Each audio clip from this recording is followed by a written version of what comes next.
The following program is presented by the Far East Broadcasting Company because stories of people living out the gospel with their lives inspire all of us. FEBC, taking Christ to the world through radio and new media. Learn more at FEBC.org. And we also work with children and young people who we have identified to be at very high risk of living on the streets. What we try to do is all about rescue, getting them off the streets. The next objective is to keep them alive as long as possible.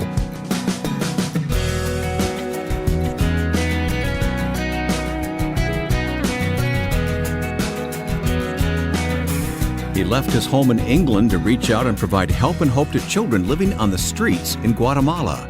Today on First Person, you'll meet Duncan Dyason of Street Kids Direct. I'm Wayne Shepherd. Welcome to First Person. The interview you're about to hear, as well as a whole audio library of interviews, is made possible through the Far East Broadcasting Company. FEBC celebrates people everywhere who are the hands and feet of Jesus in this world. Every day, nearly 900 broadcasters in almost 50 countries open microphones to tell listeners of God's love and offer of salvation. And as a result, millions in hard-to-reach places have their lives changed through the gospel message. Learn more at FEBC.org. A friend introduced me to Duncan Dyason when he came to visit Chicago. I was immediately drawn to this man who is dedicating his life to rescuing street children in Guatemala, and I want you to hear his story. As you can tell from his accent, Duncan is from the UK, but his heart is in an entirely different place. Guatemala is a very interesting country. It was originally the capital of Central America, and I was drawn there because of a television program I watched in the United Kingdom back in 1991. The television program was called They Shoot Children, Don't They? Oh, it's kind of an ominous title.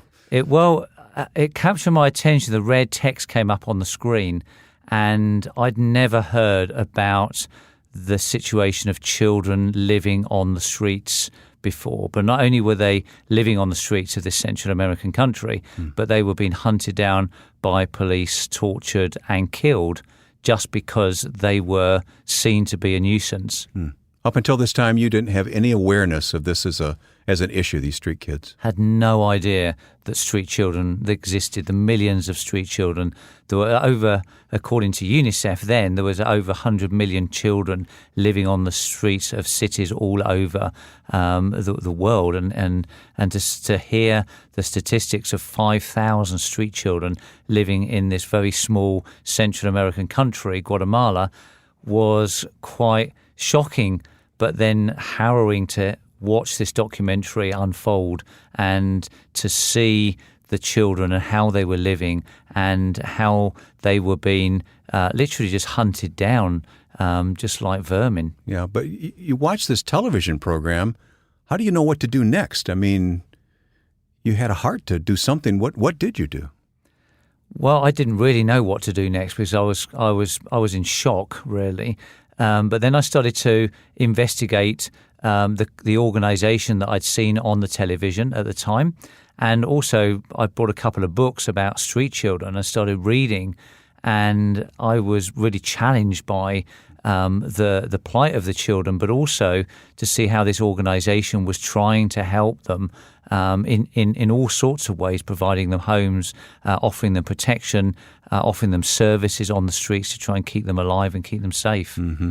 And you feel that God was the one who was prompting your heart to follow this thread? Well, I knew very clearly at the time that something was happening within me. It wasn't until I went back and just spent some time praying about this, and then went to meet my minister. And I had a very good relationship with him. At that time, I'd been working with him for 4 years as his youth pastor. We'd got on really well, almost like really good friends. He still comes and visits me now. And he was chatting with me, and I said to him, "Look, I've got to tell you something that's really close on my heart. I saw this program," and I told him about the program. And he said, "I saw that program as well. Wasn't it horrific?"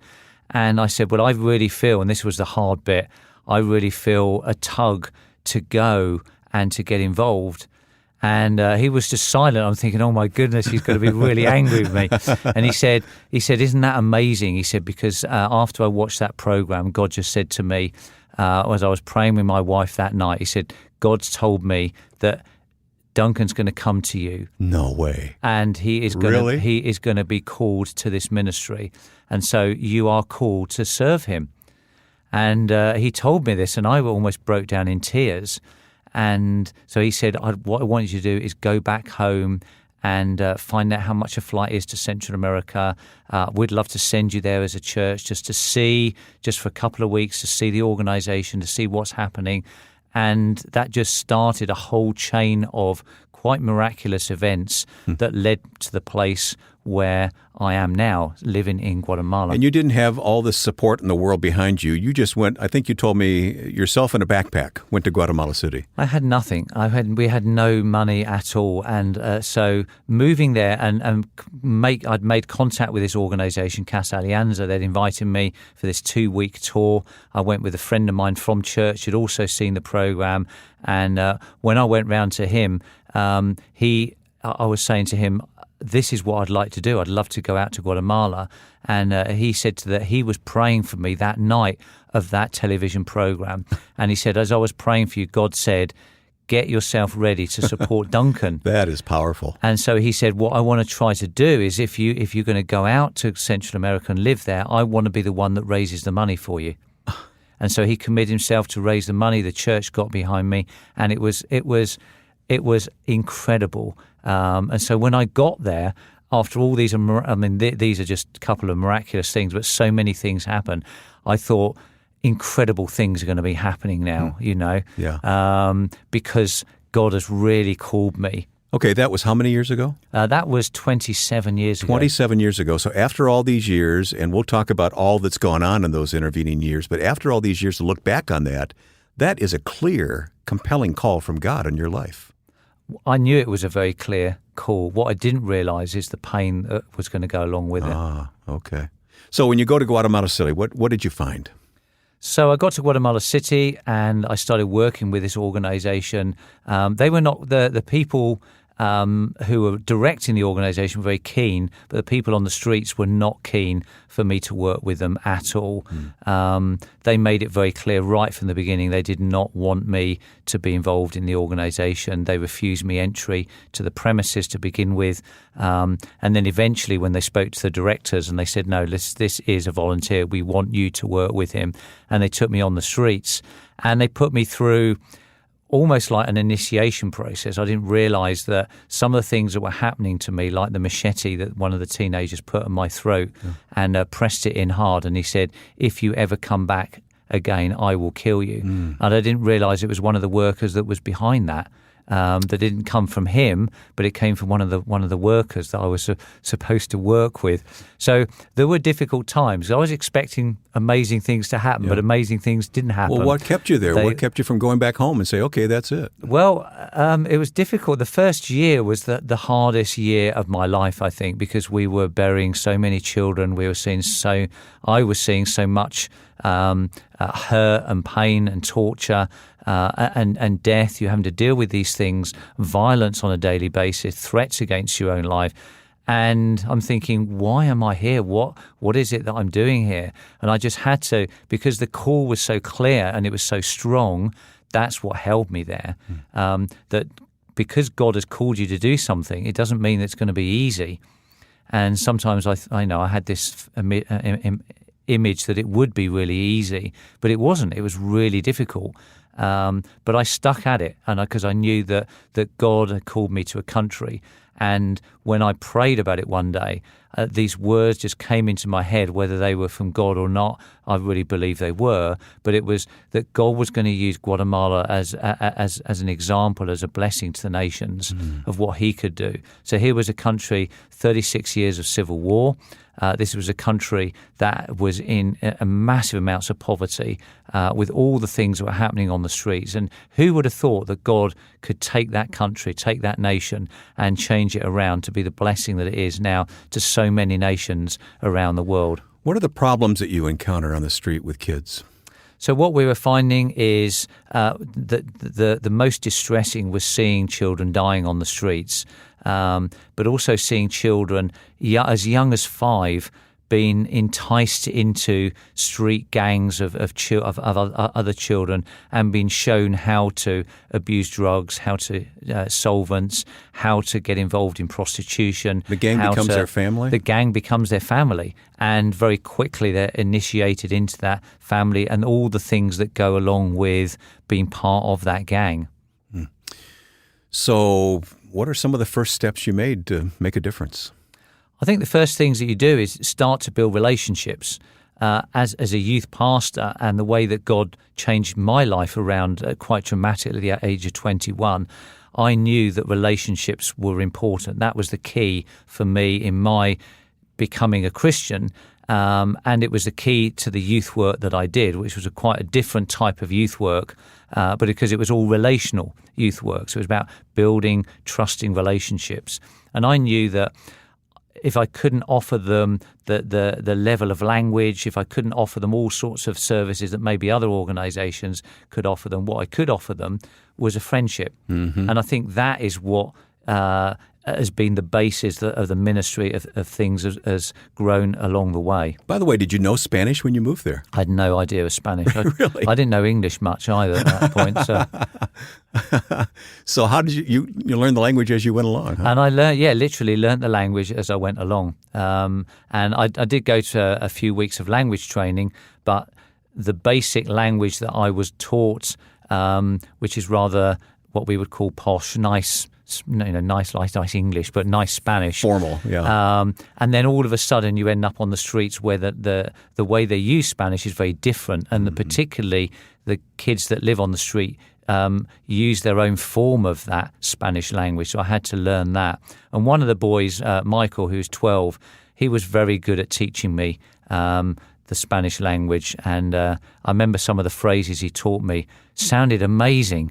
And I remember going over and over and over with these phrases, and I try to use them on the Sunday in church, and the pastor came over and he said, "I can't believe you're swearing." Oh, no. So I didn't know I was swearing as well. Be careful what you learn from street kids, exactly, huh? Yeah. We'll continue learning about this ministry to the street children in Guatemala coming up as we talk with Duncan Dyason on First Person. I decided to escape North Korea after listening to FEBC's broadcast. I was able to keep my faith firm by listening to your programs. Just one of millions of grateful people who listens to the Far East Broadcasting Company in her own language. FEBC is dedicated to taking Christ to the world through radio and new media. To learn more, please visit febc.org. That's febc.org. The Far East Broadcasting Company, until all have heard.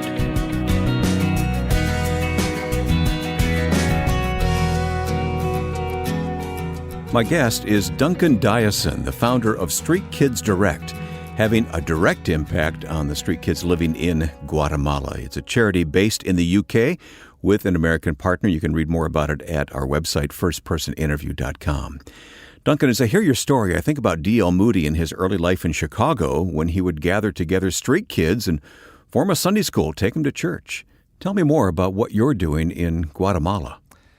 Well, working with children on the streets means that you have to become very vulnerable in their lives, and they open themselves up after a while to their own vulnerabilities as well, and you realise how desperate they are for their own acceptance, and they would do anything to be accepted and be loved. And so if they think that you want them to go to church, or if you want them to do this in order to accept them and love them, they will adapt along there. And I've tried, as the years have gone along, to show them that I'm not looking to get anything from them. I'm not asking them to change in any way. What I want to try to do is demonstrate to them the quality of love that our Father demonstrates to us. Many times they know the gospel message. They haven't seen someone live the cross in front of them. That's the key, isn't it? That is the key, exactly. And it's about giving them time. And I remember one boy in my first couple of weeks of being there taught me this very valuable lesson. And we were playing a game of football, and all I had was a very small backpack with a few pieces of or bits and pieces of toys and games inside. Had a tiny little plastic football that cost me a few cents, and a little first aid kit. And I remember playing this game of football, and this boy, he's about 12 years of age, and he took some sort of shine to me, and he came alongside me, and everything was about showing me that he was there. And as the game, I'm not very good at playing football, the game quite late at night in the streets just carried on. And then at one point, I remember I'm holding out my hands because I'm waiting for the ball to come down, and he came along and grabbed hold of my hand. And I'm trying to play football whilst holding the hand of this 12-year-old boy. And it became a little bit awkward. And I felt a little bit awkward as well. But he wanted some sort of physical touch. He wanted to know that I cared about him in some way. And then after a few minutes, I noticed under a street lamp, one of the older teenagers, about 13 or 14, was sitting under the street lamp, and he had his head in his hands. He looked like he was really upset. And I wondered why I hadn't noticed this before. So I went over to him and I just pushed his forehead back, and he lifted up his head. And I looked at him, and then I looked down, and I could see his wrist, his left wrist, and he'd had a piece of glass, and he'd cut his wrist open.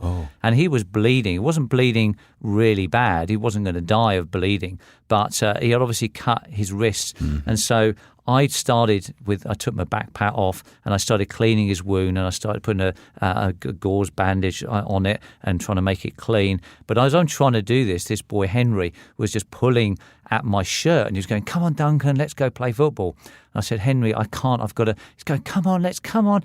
And it just went on. And I must have said something that upset him, because I just said to him, "Look, I've got to deal with this boy. He's more important at the moment because of his wound and his blood." And I was cleaning him. So he went off in a huff. And then when I finished cleaning this boy's wound, I'm looking for Henry, and I couldn't find him anywhere. And I'm thinking, oh, now I've upset him. Anyway, we carried on a few more minutes. I was upset. I didn't want to carry on playing football. But as we finished, Henry knew exactly where we were going to go out of this alleyway. And as we went up to the top of the road and we turned left, there under a lamppost, as soon as he saw me, he got a piece of glass and he started cutting his wrist. Oh. As if to say, Duncan, I want your attention too. If this is what it takes, this is what I want. Wow. And I was shocked, I was hurt, I was angry with myself, and I just thought, I can't ever put myself in that. I mean, the children taught me so many lessons, and they continue to do, but I can't ever put myself in a situation where I would turn my attention away from something when a child really does need me. They want something tangible. You've got to demonstrate it. They want a Jesus with flesh. They want somebody physically to give them a hug. They want somebody to physically be there, to wipe their tears, to bandage their wounds. And as soon as you've got a first aid kit, there'll be a line of little kids that come out with the tiniest of wounds on their knees, or things that they just, I want a bandage. So, but it's the tiniest wound ever. There's nothing going to go wrong here. But they want it cleaned. They want Savlon putting on it. They want a gauze thing. They want to be loved. They just want the attention. That's what because you give them that personal attention, and that's what they want. Well, describe what you do today. I mean, you have all kinds of programs and facilities now that God has supplied, right? It's been absolutely miraculous the way that God has provided the two buildings that we've got in Guatemala City. And so we work out on the streets. We work with two populations. These are young people that are living on the streets. Literally living on the streets. They have no home to go to. That's right. But these are older teenagers now, not young children. We've been able over the last 25 years to get the numbers right down to almost zero of kids living on the streets. And we also work with children and young people who we have identified to be at very high risk of living on the streets. The children, that those young people that live on the streets, what we try to do is all about rescue, getting them off the streets. If we can't, for whatever reason, or they don't want to, the next objective is to keep them alive as long as possible. For those that are at risk of living on the streets, obviously our main thing there is getting them into school, full-time education, and providing them the support they need to stay in school to make good, positive choices in their lives. And we call that mentoring. So we provide mentors for the children, and we have a mentoring centre where the kids can come and get their homework done. And once they're in education, my goodness, do they go on and achieve great things. Describe your love for these kids. How do you tell it? I think I tell it as these are the kids that I would give up my life for. I've had to put my life on the line many times for them. But I always think back to the first child I met on the streets and spent individual time with. I met lots of kids, but this was my own time, over an hour with a boy called Ruben, who was 13. He was a very small 13-year-old boy. He was very funny, but he really liked me. He would cling hold of me and he would hold on to me whenever I went to play with him. But I only knew him for a couple of weeks when I sat down with him one night, and we were just watching planes coming in to Guatemala City, and couple of planes taking off, but mainly planes landing. And that just gave me an opportunity to talk to him about dreams for the future. I mean, I didn't realise that these kids had no dreams for the future. And he just looked at me like I was an idiot. And he said, Duncan, but there's no point in trying to help us. And I said, but why? He said, don't you see around you? He said, all these children, they'll all be dead, within a few weeks, a few months and a couple of years. And I knew the life expectancy of a child on the streets was about 4 years. But I wanted to help Ruben. I'd started to get to know him a little bit. And here I was having an hour-long conversation, just him and me under the stars, and just looking at planes and talking about his life and the abuse of his life and the possibilities that there could be in the future. And I said, please, would you let me try to make contact with your mum and to see if there's any chance of you going back, if we can get you into the refuge? And he just said, there's no point. And I said, but I'm going to try. And he just smiled and he went, okay, and walked off. And within about 3 hours, he was dead. And I got the phone call late that night. We went and within 8 hours, I was carrying his body in a coffin and burying. And I was the only one there. There was nobody. It was me and this boy in a box. And I buried him because he and another boy called Daniel were lying together. They'd huddled up together in a shop doorway to try to stay warm together. And they were shot dead at point-blank range by 2 police officers, 2 armed police officers who were in full uniform. No one did a thing. And it was a crime that they got away with because who was going to give witness to that happening? And I go back and I think about those boys, particularly Ruben, who I've got this picture of with me and him. And I just think that is the thing that changed my life when I started working with these kids. And I go back to that moment and thinking I've got to help every single one of those kids, no matter what I do, no matter how much it costs me. My love has got to be that sort of love that God demonstrated to me when I became a Christian. Well, there's so many more stories I wish we had time for Duncan Dyason to tell us, but we'll have to stop there. Fortunately, you can go online to the website for Street Kids Direct to learn more or watch some of the videos on YouTube. We'll put links to these resources in our program notes at firstpersoninterview.com.